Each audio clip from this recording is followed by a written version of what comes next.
नमस्कार दोस्तों, एक बार फिर से स्वागत है आप सभी का मेरे इस चैनल पर। आज की जो मेरी कविता है वो राजनीतिक और सामाजिक पृष्ठभूमि से जुड़ी हुई है। आज़ादी के बाद से और अब तक हमारे देश में जो राजनीतिक और सामाजिक परिस्थितियां रही हैं और तत्कालीन परिस्थितियां भी जो हैं, उन्हें मैंने इस कविता में कहने की कोशिश की है।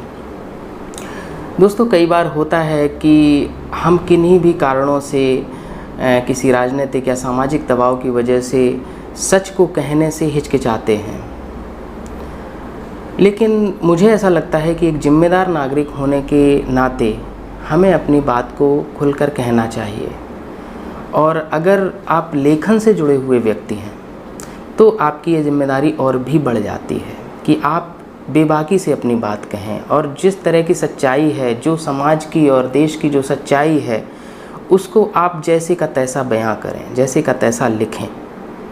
क्योंकि जो एक लेखक होता है वो समाज और तत्कालीन परिस्थितियों का दर्पण होता है और उसे एक आईने के तौर पर ही काम करना चाहिए।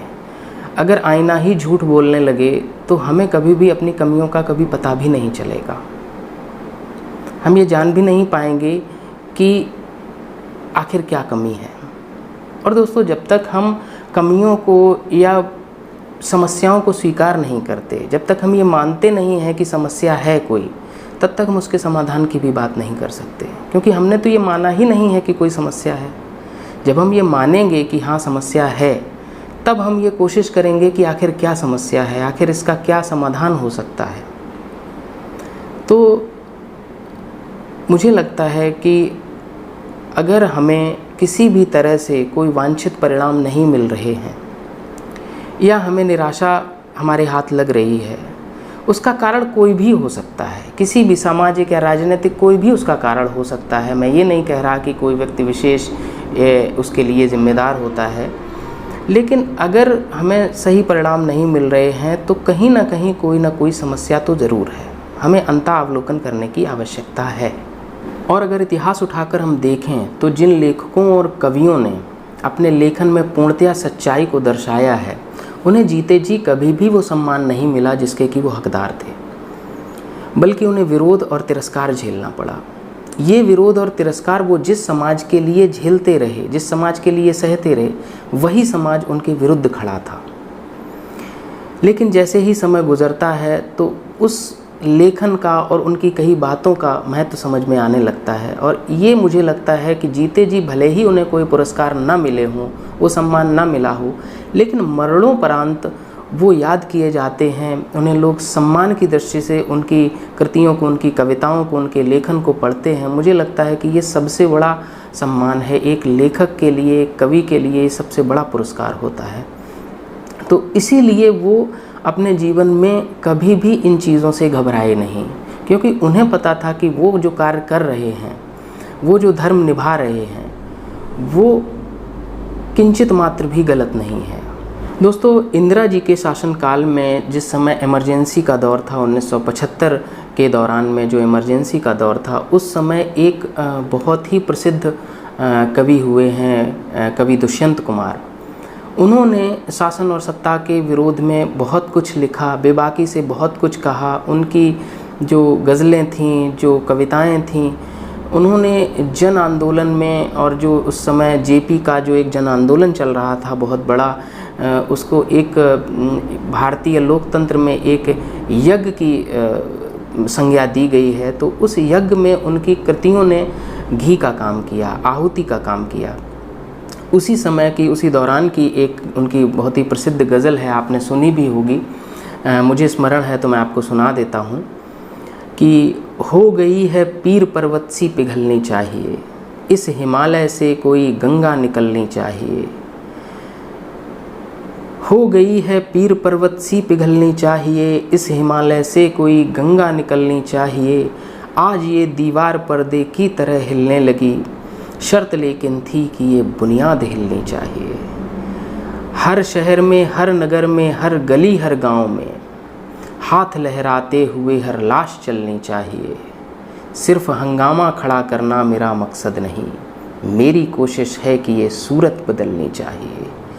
मेरे सीने में नहीं तो तेरे सीने में सही, हो कहीं भी आग लेकिन आग जलनी चाहिए।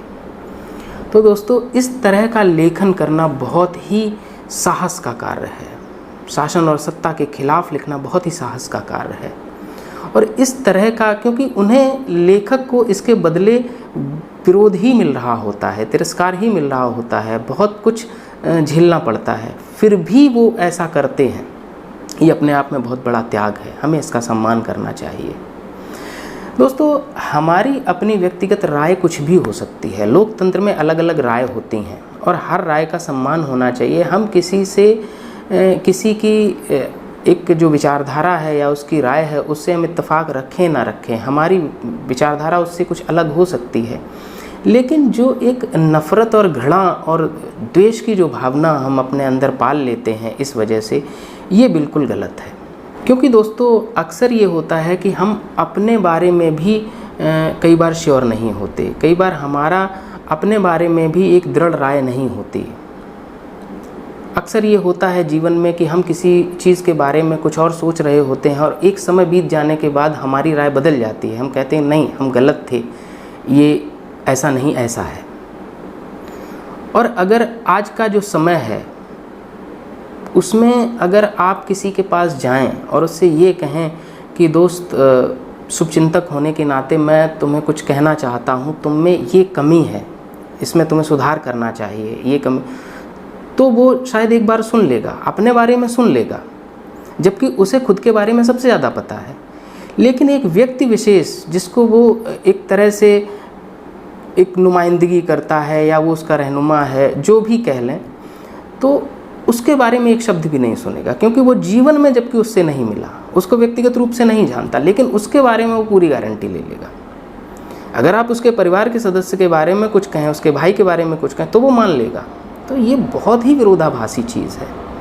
हमें कम से कम हर राय को सुनना चाहिए। हमारी कोई भी हम अपनी व्यक्तिगत राय रख सकते हैं कि नहीं दोस्त, तुम ऐसा सोचते हो, बट मेरा सोचना ऐसा है। ये अब हमारी राय अलग अलग हो सकती है। हो सकता है आप सही हो, मैं गलत हूँ, या मैं सही हूँ, आप गलत हो, या हो सकता है हम दोनों गलत हों, सच्चाई कुछ और, कुछ भी हो सकता है। लेकिन हमें हर तरह लोकतंत्र में रहना हमें सबसे पहले सीखना होगा।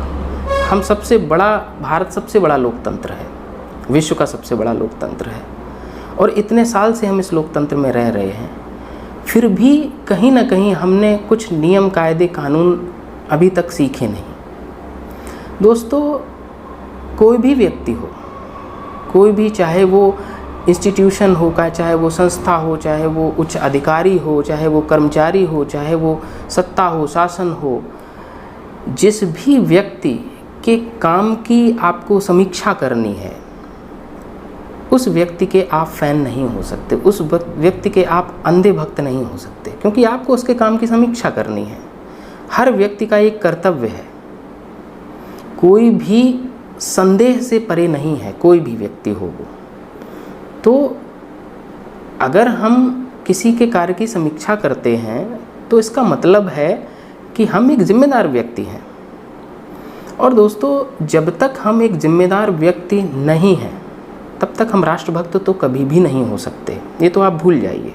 मेरी नज़र में एक जिम्मेदार व्यक्ति और एक जिम्मेदार नागरिक वही है जो अपने लोकतांत्रिक कर्तव्यों को जाने, समझे और उनका पालन करे, अपने लोकतांत्रिक अधिकारों को जाने, अपने लोकतांत्रिक अधिकारों के लिए खड़े होने की और लड़ने की क्षमता रखे, साहस रखे, सही गलत की सही समीक्षा करे, सही को सही, गलत को गलत कहे, तो वही एक जिम्मेदार व्यक्ति हो सकता है, वही इस राष्ट्र की उन्नति में सहायक हो सकता है।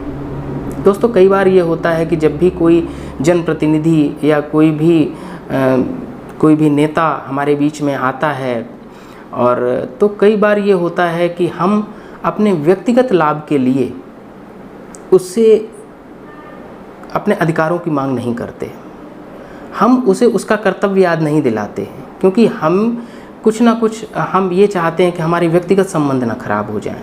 हमें ऐसा लगता है कि कभी हमें जब मौका आएगा तो हमारी व्यक्तिगत मदद हो जाएगी, जबकि आप सभी को ऐसा ये पता है, इतना अनुभव आप सभी को है कि ऐसा कुछ होता नहीं है। जब मौका आएगा, जब बारी आएगी, तो वो कभी आपके कुछ काम नहीं आएंगे। और उस चक्कर में हम दोनों तरफ से मारे जाते हैं। ना तो हम अपने अधिकार की मांग कर रहे हैं, ना हम उस व्यक्ति को उसके कर्तव्य याद दिला रहे हैं कि सर ये कमियां हैं श्रीमान जी, यहाँ पे आपको सुधार की ज़रूरत है, और ना ही वो व्यक्तिगत रूप से हमारे काम आता है। तो दोस्तों वीडियो लंबा हो जाएगा, कहने को बहुत कुछ है, तो और मैंने अपनी कविता में बहुत कुछ कहने की कोशिश की है, और मैंने कोशिश की है कि अपने साथ साथ मैं आपके भी मन की बात करूं। तो अगर मैं अपने उस प्रयास में सफल हुआ हूं तो आप इस वीडियो को लाइक करें और ज़्यादा से ज़्यादा शेयर करें। अगर चैनल को सब्सक्राइब नहीं किया है तो प्लीज़ कर लीजिए, और हर हफ्ते मैं एक नई वीडियो इस चैनल पर डालता हूं। तो चलिए अपनी कविता की ओर चलते हैं। कल खिलखिलाते थे मिट्टी के खिलौनों के साथ, एक चिड़िया थी जिसमें जान बसती थी। आज वो सारे खिलौने बेकार हो गए, शायद हम ज़्यादा समझदार हो गए। ईश्वर से जिनका कोई वास्ता नहीं, नफ़रतों के सिवा जिनका कोई रास्ता नहीं, आज वही धर्म के ठेकेदार हो गए, शायद हम ज़्यादा समझदार हो गए। जिन्होंने उजाड़ दिया ये चमने गुलिस्तां, जो करते हैं हर रोज़ बर्बादियों की साजिश, आज वही हमारे परवरदिगार हो गए, शायद हम ज़्यादा समझदार हो गए। बड़े बड़े वादे सुने थे, मन ही मन सपने बुने थे, आज कोसों दूर सारे रोज़गार हो गए, शायद हम ज़्यादा समझदार हो गए। बेखौफ अपनी बात कहना चाहते थे, हर हाल में आज़ाद रहना चाहते थे, आज सारे प्रतिबंध हमें स्वीकार हो गए, शायद हम ज़्यादा समझदार हो गए। ये सब पहले भी होता था, रोज़नामों में बयां भी होता था, आज मौन वो सारे अखबार हो गए, शायद हम ज़्यादा समझदार हो गए। एक नया स्वरूप ढल रहा है, मेरा देश बदल रहा है, क्या हुआ जो कैद मेरे सारे अधिकार हो गए, शायद हम ज़्यादा समझदार हो गए, शायद हम ज़्यादा समझदार हो गए।